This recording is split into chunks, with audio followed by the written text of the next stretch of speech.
오늘은 우리 교회학교 진흥주일로 드리고 있습니다. 이번 학기부터 오늘 이번 주부 혹은 다음 주일부터 우리 자녀들이 이제 학교가 시작이 되고요. 또 이미 이제 대학은 이번 주간부터 시작이 되고, 그래서 새 학년으로 이렇게 진급하는 그런 시간입니다. 우리 자녀들하고 같이 함께 연합예배로 드리지는 않고요. 그동안에 우리가 연합예배를 너무 많이 드려서 오늘은 각자 예배를 흩어져서 드리고, 아마 제 설교가 끝날 때 우리 자녀들이 함께 나와서 우리들이 함께 축복하는 시간을 갖도록 그렇게 할 예정입니다. 그래서 오늘은 신명기 6장의 말씀, 우리가 보통 쉐마라고 하는 말씀인데요, 그 말씀을 통해서 같이 함께 말씀을 나누려고 합니다. 이스라엘 사람들은 소위 쉐마 교육이라고 해서 자녀들에게 하루에 2번 아침 저녁으로 신명기 6장 4절부터 9절까지 말씀을 매일 암송하도록 그렇게 교육을 하고 있습니다. 쉐마라고 하는 말은 히브리어로 들으라, 특별히 4절에 있는 말씀 이스라엘아 들으라, 들으라라는 말이 쉐마이고, 하나님의 말씀을 들어야 한다고 하는 것이 이스라엘의 신앙교육의 기초라고 말할 수 있겠습니다. 그래서 이 말씀을 기초해서 소위 쉐마 교육은 3가지를 강조하고 있습니다. 첫 번째는 하나님을 사랑하라, 그리고 2번째는 교사를 존귀히 여기라, 그리고 3번째는 자녀들에게 하나님의 말씀을 가르치라. 이 3가지가 쉐마 교육의 핵심이고, 오늘날 유대 민족을 이끌어가는 그 원동력이 되고 있습니다. 이스라엘이라고 하는 나라를 살펴보면 사실 그렇게 큰 나라가 아닙니다. 이스라엘은 우리나라 전체의 4분의 1 정도밖에 되지 않은 아주 작은 나라입니다. 남한의 반 정도 되는 나라예요. 우리나라 전체의 4분의 1이고 우리나라 남쪽에는 2분의 1밖에 되지 않는 아주 그런 작은 나라입니다. 또 인구는 1,500만입니다. 남한의 인구가 요즘 4천만, 5천만 되니까 인구도 남한 인구의 반도 되지 않은 3분의 1 조금 더 되는 그 정도의 인구밖에 되지 않습니다. 그 1,500만 인구 중에서 600만 명이 현재 이스라엘에 살고요. 나머지 1,000만 가까운 이스라엘 사람들은 세계 각국에 흩어져서 디아스포라로서 살고 있습니다. 그런데 나라도 떵떵어리도 적지 않고 인구도 그렇지 많지 않은, 우리 남한의 반도 되지 않은 그 인구가 세상에 흩어져서 이 세상에 지대한 영향력을 발휘하고 있는 민족이 바로 유대인이라고 하는 것입니다. 미국의 변호사 중에 20%가 유대인이라고 합니다. 특히 유대인들은 법률 쪽에 법률가들이 많습니다. 어렸을 때부터 율법, 모세 율법을 배우고 익히고 해서 이 법에 대한 이해, 그런 것들이 어렸을 때부터 훈련이 돼서 법에 대한 관심이 많고, 그리고 법 쪽에 공부를 하는 자녀들이 많이 있다고 합니다. 여러분, 의사 선생님들 중에도 유대인들의 세운 병원 의사들이 굉장히 많습니다. 몇 퍼센트가 될지 모르겠습니다만은 많은 유대인들이 또 의학계에도 진출하고 있습니다. 미국의 재벌 400명 중에 23%가 유대인이라고 합니다. 미국의 대학 교수 중에 25%에서 35%가 유대인이라고 합니다. 여러분들이 잘 아는 우리 뉴욕 타임즈의 소유주였던 아돌프 사이먼 억스도 유대인입니다. 그래서 미국의 정치계, 미국의 20%, 30%의 영향, 각 분야의 그러한 중요한 분야에서 유대인들이 활동하고 있고, 정치계, 언론계, 경제계의 모든 분야에 걸쳐서 유대인들이 영향력을 미치고 있습니다. 특히 뉴욕 이쪽 동부쪽은 더 그렇습니다. 유대인의 모든 할러데이는 공휴일이에요. 근데 이쪽 시카고나 저쪽 남쪽으로 가면 또 공휴일이 좀 다른데요. 하여간 미국의 뉴욕에 오보니까 모든 공휴일이 다 유대인의 공휴일과 이렇게 맞물려 있어요. 그만큼 유대인들의 영향력이 사회에 미치는 것이 굉장히 큰 것이죠. 우리가 잘 알고 있는 상대성 원리를 주창한 물리학자 아인슈타인, 심리학자 프로이드, 노벨 문학상을 수상한 토마스 만, 영화감독 스티븐 스필버그, 제가 제일 좋아하는 영화감독입니다.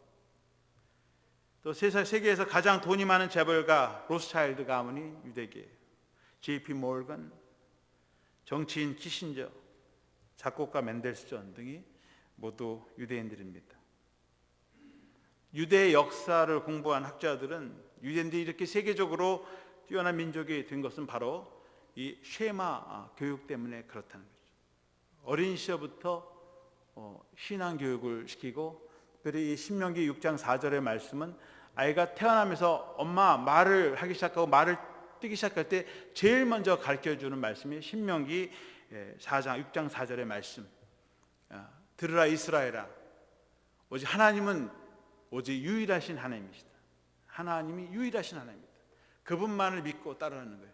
그것을 어렸을 때부터, 말을 하기 시작할 때부터 그것을 암송시키고 그것을 외우도록 한다고 하는 것입니다. 그렇게 철저하게 쉐마 교육을 시키는 그 자녀들이 성장해서 이 세상을 움직이는 지도자들이 된다고 하는 것입니다. 이런 의미에서 신앙교육은 참 중요합니다. 그래서 우리도 정말 이스라엘 백성들처럼 하나님을 사랑하고 우리 자녀들이 하나님을 사랑할 수 있도록 그렇게 교육해야 합니다. 오늘 5절 말씀해 보시면 너는 마음을 다하고 뜻을 다하고 힘을 다하여 네 하나님을 여호와를 사랑하라. 그냥 사랑하는 것이 아니라 마음을 다하고 뜻을 다하고 우리의 힘을 다하고 우리의 지정의, 우리의 삶 행동을 통해서 하나님을 그렇게 사랑하는 거죠. 온몸으로 사랑하라고 그렇게 말씀하고 있습니다. 과거 이스라엘 사람들이 애굽에 430년 동안 종살이를 했습니다. 하나님께서 모세를 통해서 430년 동안 그 종살이에서 해방시켜서 가나안 땅으로 인도해 주셨습니다. 정말 젖과 꿀이 흐르는 그 가나안 땅에서 이스라엘 백성들이 정말 하나님을 섬기고 그리고 예배하면서 그렇게 살아가면 좋은데, 이스라엘 백성들이 가나안 땅에 들어오면서 더 많은 우상들, 더 많은 재물, 더 많은 축복을 가져오는 그 가나안 땅의 신들을 섬기기 시작합니다. 바알을 섬기고 아세라 신을 섬기고 하나님을 등지고, 그리고 세상의 우상들과 거짓 신들을 섬기기 시작했습니다. 결국에 하나님의 진노를 받아서 70년 동안 바벨론의 노예로 끌려갑니다. 온갖 고생을 다 하죠. 그래서 페르시아가 바벨론에 망할 때에 다시 이제 귀환을 하게 됩니다. 그때 에스라 느헤미야가 다시 돌아와서 또 이스라엘 역사가들이 왜 우리가 이렇게 됐는가 생각해 볼 때에 우리가 하나님의 말씀대로 살지 못하고 우리 마음대로 세상의 힘 의지하면서 살다가 우리가 이렇게 됐다는 거예요. 그래서 이제는 이렇게 살면 안 된다고 하는 것입니다. 잃어버린 하나님의 말씀을 다시 회복하고 지금 우리가 읽는 이 성경을 다시 회복하고 그리고 자녀들에게 교육시키라고 해서 다시 말씀을 회복해서 가르치기 시작한 것이 바로 이 쉐마 교육입니다. 이스라엘 백성들이 바벨론뿐만 아니라 페르시아, 로마 거의 800년 넘게 종살이를 했습니다. 하나님의 말씀을 순종하지 않고 하나님이 보내신 선지자들도 잡아 죽이고 결국은 세상에 나가서 세상의 주인이 되겠다고 했지만 결국은 세상의 노예로 종살이를 하는 종들로 전락하고 만 것입니다. 그래서 이제 이스라엘 백성들이 자신들의 믿음의 선배들의 그 역사를 바라보면서 우리가 이렇게 살면 안 되겠다는, 그래서 지금은 철저하게 하나님의 율법을 준수하고 안식일이면 회당에 가서 예배드리고 그리고 지금도 철저하게 하나님의 신앙하는 그러한 민족이 된 것입니다. 여러분, 한 나라가 국가가 하루아침에 그냥 저절로 발전되는 것이 아닙니다. 우리가 잘 아는 것처럼 우리나라도 100여 년 전에 선교사들이 한국에 들어와서 학교를 지어주고 병원을 지어주고 그리고 교육을 시켰습니다. 그 교육의 힘을 통해서 우리나라가 강대국의 대열에 어깨를 나란히 할 수가 있었습니다. 바로 그것이 교육의 힘이요 신앙의 힘인 것입니다. 제가 한 25년 전에 90년도에 미국에 왔습니다. 학교에서 점심시간에 학생들하고 밥을 먹는데 아이스크림을 이렇게 먹게 되었습니다. 디저트로 아이스크림을 먹는데 90년도에 저에게 묻습니다. 니네 나라에 아이스크림이 있니? 되게 가소롭더라고요. 우리나라에는 아이스크림이 아니라 아이스케이크, 하드 이런 것도 있다. 니네보다 더 많다. 이런 미국의 과자 아이스크림보다 우리나라가 더 많습니다. 종류가. 그렇죠? 지금은 얼마나 자존심이 상하는지. 20년, 30년 전만 해도 우리 어르신들이 여기 교회 미국에 처음 올 때만 해도 한국이 어느 나라인지도 알지 못하고요. 남한에서 왔니? 북한에서 왔니? 물어보고요. 근데 지금은 코리아 그러면 아마 거의 모르는 사람이 없을 것입니다. 과거에 차범근이 한국의 70년대 분데스리가로 독일을 진출했습니다. 그래서 이제 시즌이 마치고 돌아오면 차두리 아들을 위해서 선물을 사오는 거예요. 독일제 장난감을 사가져 옵니다. 뭐 자동차 이런 것들. 그러면은 이 차두리가 아버지가 선물을 사주면 학교 가서 애들한테 자랑합니다. 야, 이게 메이드 인 저머니 독일이야. 우리 아빠가 사준 걸 자랑을 하고 다녔대요. 그런데 이제 차두리가 성장해서 독일에 갔습니다.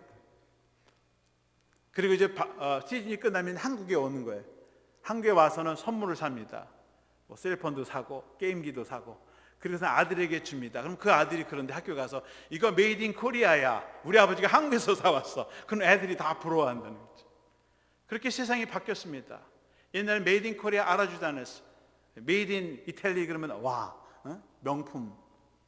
근데 요새는 옷이든 뭐든 메이드 인 코리아 그러면 사람들이 그냥 다 명품이라고 그렇게 생각한답니다. 그만큼 기술력이나 우리들의 인지도가 높아진 것이고 영향이 높아진 것입니다. 그 뿌리가 어디에 있냐는 거예요. 공자에게 우리에게 그렇게 줬냐는 거예요. 부처님 우리에게 그러심을 줬냐는 거예요. 아니요. 기독교의 힘이고 바로 하나님의 능력인 줄로 믿습니다. 그 혜택을 우리가 받았고 지금 우리가 그 힘으로 지금도 살아가고 있는 것입니다. 저는 성격이 급한 편이라서 물건을 사면 그 사용 설명서가 있는데 보지 않아요. 그거 좀 보고 읽으면 억지로 물건을 이게 뭐 뚜껑 같은 거 열려고 이렇게 하다가 힘으로 탁 하면 대가리가 퍽 부러집니다. 그래도 미국은 가서 리펀을 해주니까 다행이지만 제가 설명서도 보지 않고 하다가 컴퓨터, 셀로폰, 심지어 자동차까지 매뉴얼 안 보고 하다가 고장이 나트려갖고 큰 손해를 보았습니다. 이런 물건을 사면 설명서가 들어있어요. 약병이 보이는. 약병도 옛날에는 그냥 힘 줘서 그냥 돌리면 따지는 거야. 근데 어느 날 열심히 돌리는데 안 빠지는 거야. 힘을 확 뜯었죠. 그 다음부터는 다치지가 않아요. 거의 눈금이 있는데 화살표를 맞추고 살짝 밀면 되는데 이걸 힘으로 하려니까 안 되는 겁니다. 여러분, 물건도 만들어 놓은 사람이 사용 설명서를 만들어 놓았고 그 설명서대로 해야 합니다. 약병을 보면 그 안에 이렇게 있어요. 의사 선생님의 처방을 따라라. 마음대로 남용하지 말고 가급적이면 의사 선생님의 지시에 따라라. 그런 문구가 있습니다. 간단한 문제 같으면 설명서를 보고 해도 되겠습니다만은 정말 심각하면 의사 선생님에게 물어봐야 합니다. 이 세상을 만드신 하나님께서 이 세상에 어떻게 사용돼야 되는지, 우리의 몸과 마음을 만드신 분께서 우리가 어떻게 우리의 몸과 우리의 삶을 영위해 가야 되는지 그 지시 설명서를 이 책에 기록해 놓았습니다. 만드신 분의 그 사용의 목적과 방식에 따라 살아갈 때 바르게 되는 것입니다.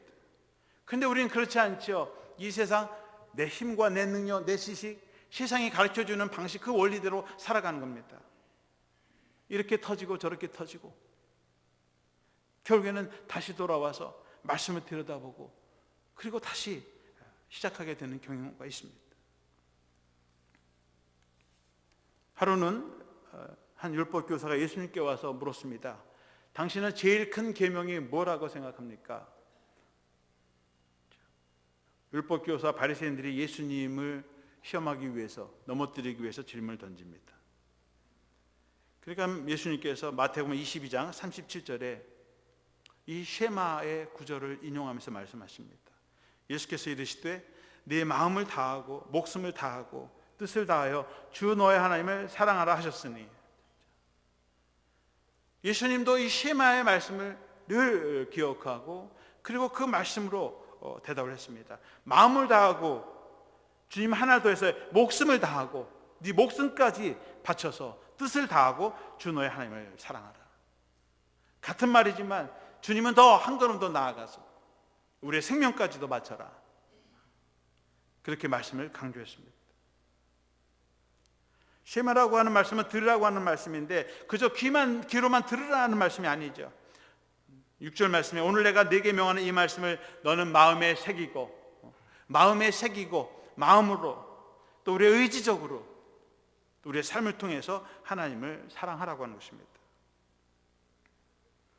주님께서도 우리가 주님을 사랑하는 방법은 주님의 말씀과 계명을 지키는 것이라고 하였습니다. 요한복음 14장 15절의 말씀 보시면 너희가 나를 사랑하면 나의 계명을 지키라. 너희가 나를 사랑하면 내 계명을 지키라는 것입니다. 여러분, 사랑하는 사람에는 대화를 하면 그 사람의 대화에 귀 기울이고 경청하죠. 사랑하기 때문에 무슨 말을 하는지, 또 그 사람이 원하는 게 있으면 그 원하는 대로 살아갑니다. 사랑하면 그래요. 그런데 사랑한다고 하면서 얘기를 해도 듣질 않아요. 한 귀로 듣고 한 귀로 흘러버립니다. 난 당신이 좀 이런 거 해줬으면 좋겠어. 그리고 하지 않아요. 그럼 그 관계는 사랑하는 관계가 아닙니다. 사랑한다고 하는 것은 마음을 나누고 그 사람이 무슨 이야기를 하는지 경청하고 무엇을 원하는지 내가 해주게 될 때 거기에 진정한 사랑의 관계가 성립이 되는 것입니다. 하나님과 우리가 사랑한다고 하면 그분과 교제가 있어야 되고 그분의 말씀을 들어야 하고 그분이 원하시는 것을 내가 실천하면서 살아가게 될 때 그것이 온전한 사랑의 관계가 된 것입니다. 그래서 주님은 너희가 나를 사랑하면 내 계명을 지키라는 거예요. 하나님을 사랑하고 주님을 사랑하는 방법은 주님의 말씀을 삶 속에서 살아가는 것입니다. 두 번째로 쉐마교육의 가르침은 우리에게 세워주신 교사를 존경하고 존귀히 여기라고 하는 것입니다. 사도행전 5장 30절에 보시면 이런 말씀이 있습니다. 바리새인 가마리엘은 율법 교사로 모든 백성에게 존경을 받는 자라. 공회 중에 일어나 명하여 사도들을 잠깐 밖에 나가게 하고. 이 바리새인 중에 랍비 중에 가마리엘이라고 하는 사람이 있었습니다. 사도 바울이 이 가마리엘의 문화생입니다. 당대에 정말 유명하고 권위 있는 율법학자고 율법교사입니다. 그런데 가마리엘만 존경한 게 아니라 이스라엘 사람들은 이 랍비, 하나님의 말씀을 맡아서 가르치는 이 선생님들을 존경하고 존귀히 여겼습니다. 예루살렘 교회가 사도 베드로와 사도들이 이제 성전 안에서 말씀을 가르칠 때에 핍박을 받았습니다. 예수님이, 자신들이 죽인 예수님이 그리스도 메시아라고 하니까 이거 말이 안 되죠. 그래서 베드로와 사도들을 잡아다가 공회에 세웠습니다. 공개 재판을 했습니다. 그래서 이제 거기서 유죄 판결을 받으면 다 죽어야 되는 그런 상황이죠. 그런데 가마리엘 이 교사가 나와서 사도들을 밖에 나가게 하고, 그리고 거기서 유대인들을 설득하고 베드로와 12 사도들을 풀려나게 했습니다. 그만큼 유대인들이 이 율법 교사의 말, 그 권위에 순종하고 존경했기 때문에 그 말에 순종했다, 그런 얘기입니다. 탈무드에 보면 아버지와 교사에 관한 이야기가 나옵니다. 아버지와 교사에 관한 이야기에서 이런 질문합니다. 만일 아버지와 교사가 동시에 물에 빠졌다면 누구를 먼저 구조하겠는가 하는 거예요. 자녀들에게 아버지와 선생님이 물에 빠지면 너는 누구를 구조하겠는가? 여러분, 누구를 먼저 구조해야 되겠습니까? 우리 한국 분들은 아버님하고 학교 선생님이 물놀이 갔다가 물에 빠졌어요. 막 구명조끼 하시면 누구에게 던져줘야 됩니다. 대부분 자기를 낳았고 길러준 아버지를 먼저 구조할 것입니다. 근데 유대인들은 그렇지 않다는 거예요. 아버지와 교사가 물에 빠지면 먼저 선생님을 먼저 구원하라는 거예요. 하나님의 말씀을 가르치고 그럼 그분을 먼저 구조하라는 것입니다. 둘 다 중요하죠. 둘 다 존귀하죠. 그러나 하나님의 말씀을 맡아서 많은 학생들, 자녀들이 가르치는 그 선생님을 존귀하게 여기라는 거예요. 그러면 그를 통해서 더 많은 사람들이, 더 많은 인재들이 나오게 된다고 하는 것입니다. 그만큼 유대인들이 자기 선생님 또 교사들의 권위를 인정해주고 존중히 여겨줬다는 것입니다. 우리 자녀들을 가르치는 학교에서 가르치는 선생님들을 우리는 얼마나 존귀히 여깁니까? 아니, 교회 안에서 우리 자녀들을 맡아 가르쳐 주시는 그 선생님들을 얼마나 존귀하게 여깁니까? 그냥 똑같은 이웃집 아저씨 아줌마 정도로 취급하지는 않나, 그런 생각을 해봅니다. 학교 선생님들은 월급이라도 받고, 그래서 수고비라도 받고 일을 하지만 교회 학교 선생님들은 자원해서 수고하시는 분들입니다. 그래서 우리가 교사들을 위해서 기도해주고 격려해줘야 되고 그들을 존귀하게 여겨줘야 합니다. 우리 자녀들을 가르치는 교사만이 아니라 목장을 인도하시는 목자님들, 목녀님들, 그들에게도 늘 존경과 감사의 마음을 가져야 하겠습니다. 다른 사람에게 말씀을 가르치고 전하는 일이 쉬운 일이 아닙니다. 더 많은 시간을 내야 되고 더 많이 기도해야 되고 그리고 더 많이 준비해야 합니다. 우리 목자, 목녀, 우리 교회에 세운 우리 교사들, 특별히 우리가 관심도 갖고 귀하게 여겨야 합니다. 서로 목자와 목녀를 하려고 하는 분위기가 되어야 됩니다. 목자, 목녀가 등 떠밀려서 할 사람이 없어서 어쩔 수 없이 하고 그런 것이 아니라 자부심을 가지고 그리고 격려해주고 인정해 주어서 서로 자원해서 할 수 있는 그런 교회가 되어야 됩니다. 그런 교회가 건강한 교회요, 이런 축복받은 교회인 줄로 믿습니다. 교사들만이 아니죠. 교회에 세운 직분자들도 가르치는 일만이 아니라 앞장서 일하는 분들 격려해주고 서포트해주는 그런 교회가 되어야 하겠습니다. 세 번째로는 자녀를 가르치라고 하는 것입니다. 7절 말씀해 보시면 네 자녀에게 부지런히 가르치며 집에 앉았을 때에든지 길을 갈 때에든지 누워있을 때에든지 일어날 때에든지 이 말씀을 강론할 것이며, 자녀들을 부지런히 가르쳐라. 뭐 집에 앉아있든지 길을 갈 때든지 집 안팎으로 잘 때든 일어날 때든 늘 기도하는 것, 시간과 장소를 가리지 말고 자녀들을 가르치라고 하는 것입니다. 자녀를 가르친다는 것이 시도 때도 없이 잔소리 쫓아내면서 잔소리하라는 말씀이 아니에요. 진정 우리가 추구해야 하는 가치가 무엇인가를 가르치라고 하는 것입니다. 우리가 추구해야 하는 것이 정말 하나님인지 아니면 돈인지 좋은 직장과 명예인지 성공인지 아니면 스포츠나 오락인지 말이죠. 정말 우리의 삶을 통해서 가르치라고 하는 것입니다. 말로만 가르치라는 것이 아니에요. 알도 어느 정도 일정한 청소년쯤 되면요 귀를 닫습니다. 듣지를 않아요. 그런 아이들은 은연중에 부모님들이 말하고 행동하는 그런 것들을 보면서 때로는 모방하기도 하고 흉내를 내기도 하고 성격도 담고요, 말하는 스타일도 담고요, 행동도 담습니다. 부모가 가지고 있는 가치관, 세계관을 통해서 배웁니다. 은연중에 말에 섞여 있는 곳에서. 세상에서의 성공, 세상적인 것들을 추구하면서 아이들에게 신앙적인 얘기해야 아이들 듣지 않습니다. 삶을 통해서 진정 가치 있고 의미 있는 진정한 삶이 무엇인지를 우리의 삶을 통해서 가르쳐야 합니다. 어떤 분들은 우리 아이들은 이제 다 컸으니 이제 소용이 없다, 다 늦었다고 생각하는 분들도 계실지 모르겠습니다. 그러나 자녀들을 말로만 설득하고 말로만 설교하라고 하지 말고 삶을 통해서 보여주시기 바랍니다. 말보다 더 큰 영향력을 발휘하는 것이 행동입니다. 한 번 아버지와 아들이 등산을 가게 되었습니다. 한참 산에 올라가는데 중간쯤 올라오니까 길이 두 갈래가 갈라져 있습니다. 근데 이 아버지가 이제 둘 중에 길을 선택해야 되는데 자신이 없어요.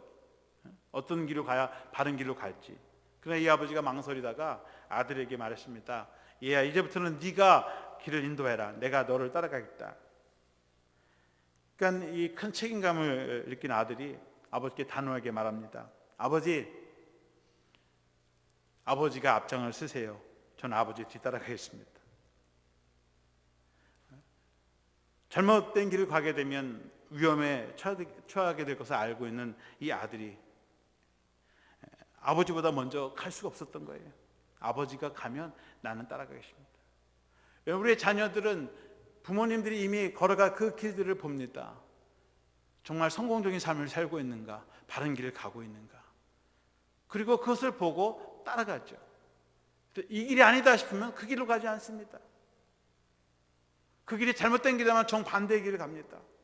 아이들이 잘못된 길을 간다고 하면 그건 자녀에게 책임 있는 것이 아니라 우리에게 책임 있는 것입니다.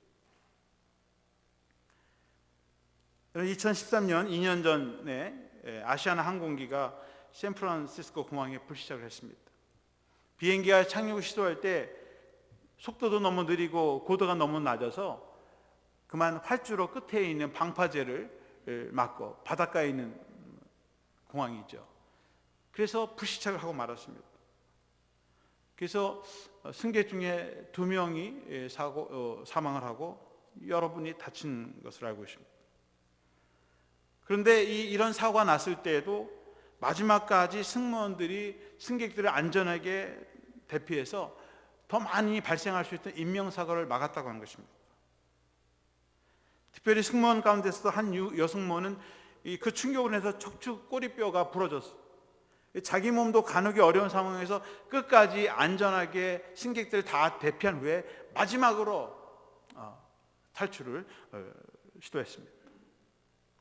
이 사실을 알고 한 기자가 이 여승무원과 인터뷰를 하면서 다음과 같이 물었습니다. 아니 어떻게 이런 비상 상황 속에서도 침착하게 구조활동을 잘할 수 있었습니까? 그때 그 여승무원이 이렇게 대답을 했습니다. 평소에 비상 상황 대비 훈련을 많이 하였기 때문에 생각도 또렷해지고 몸도 자동적으로 움직여졌습니다. 평상시에 이런 대비 훈련을 많이 하다 보니까 이런 사고 났을 때 당하는 것이 아니라 배운 대로 몸에 익숙한 대로 그대로 해서 했더니 그래도 안전하게 승객들이 탈출할 수 있었다, 그런 얘기를 하는 것입니다. 평소에 얼마나 훈련이 잘 되어 있는가, 그것은 위기 때에 나타난다고 하는 것입니다. 여러분, 1년 전에 세월호 사건이 일어났습니다. 이 세월호 승무원들과 전혀 다른 대조적인 반응을 보였고 결과가 나왔습니다. 평소에 비상 대비 훈련도 제대로 하지 않고 매뉴얼도 모르고, 물론 끝까지 남아서 저 배와 함께 학생들과 함께 끝까지 함께 했던 승무원도 있었습니다만은 선장이나 1등항에서 2등항에서 그 배에 책임을 져야 할 사람들은 먼저 자기들만 탈출하고 나머지 승객들은 정말 물에 빠져서 다 죽고 말았습니다. 평소에 어떤 훈련이 되어 있는가가 비상사태에 어떤 결과를 가져오는지를 잘 알려주는 그런 사건입니다. 오늘 이 사건들은 우리에게 큰 영적인 교훈을 가져다 줍니다. 자녀들을 가르치라는 것이 잔소리하라고 하는 것이 아니라 인생의 어려움과 위기가 찾아올 때 어떻게 극복해 나가는가를 평소에 삶을 통해서 가르쳐 주라고 하는 것이죠. 그 방법은 하나님을 찾고 하나님을 알고 하나님께 나오는 그 방법을 가르치는 거예요. 그래서 인생의 어려움이 찾아올 때, 위기가 찾아올 때 세상에서 그 답을 찾을 것이 아니라 하나님께 돌아와서 그 답을 찾고 그리고 다시 회복되는 그런 능력을 소유해야 한다고 하는 것입니다. 제가 아들이 둘이 있는데 첫째는 지금 여기 와 있으면 둘째는 지금 대학을 다니고 있습니다. 그런데 제가 이제 미국 교회에서 사역을 하다가 감독님이 한국 교회로, 이 전에 있던 교회로 파송을 했습니다. 근데 미국 교회에서 저희가 한 4년을 있었습니다. 그러니까 우리 아이가 6학년, 둘째 아이가 6학년, 7, 8, 9학년 4년을 지내고 이제 고등학교 들어가서 10학년을 이제 진학하게 될 때에 새로운 임지로 파송을 하게 되었습니다. 근데 이 아이, 둘째 아이가 6학년, 7, 8, 9, 4년 동안 아이들하고 친하게 지내고 이제 고등학교 올라가서 9학년을 한 학년 지내고 이제 10학년이 되는 그런 상황에 파송을 받으니까 이 아이는 자기 친구들하고 떨어지는 게 싫으니까 자기는 이사가지 않겠다는 것입니다.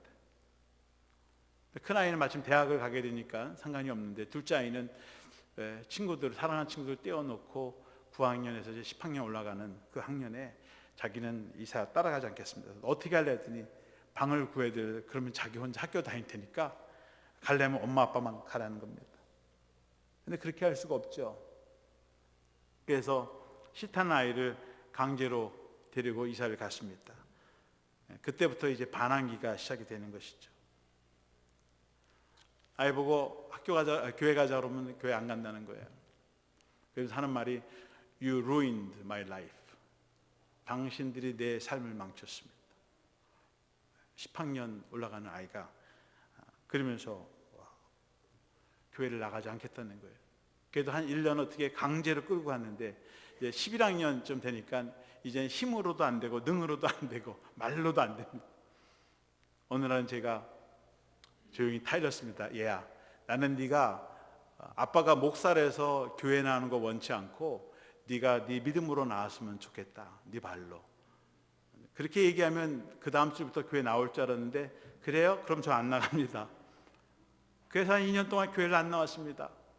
여러분 생각해 보세요. 목사 아들이 교회를 나오지 않습니다. 사모는 전도사인데 전도사의 아이가 교회를 나오지 않습니다. 얼마나 이게 참 교인들한테 면목이 없습니까?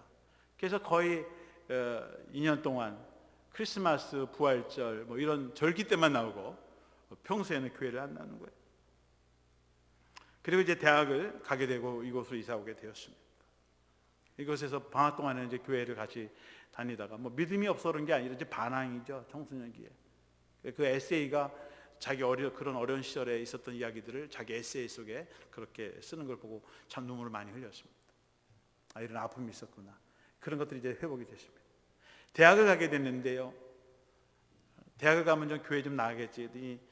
아니나 다를까 주말마다 산행 가는 그 클럽의 서클에 조인해서 또 환경공학을 공부하니까 학생 그 친구들하고 주말만 되면 하이킹을 가는 거예요. 뭐 하약도 하고. 그러더니 이거 참 난감하죠. 그런데 그러고서 얼마 있다가 전화가 걸려왔습니다. 집사람에게 전화가 왔어.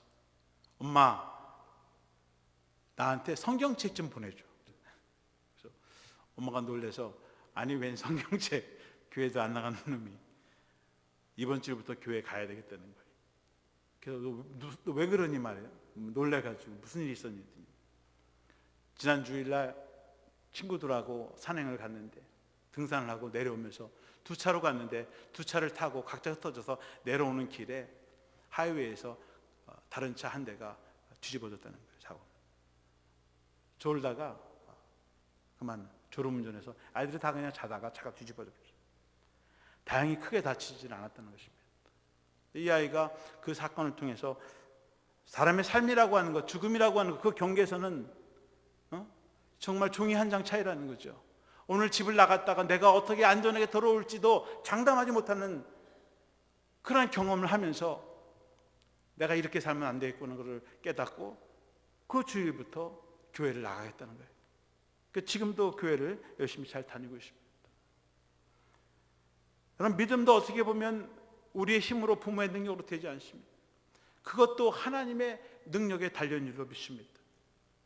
말로 와서 하도 안 되고 행동으로 하지 않으면 우리가 할 수 있는 일은 기도하는 일입니다.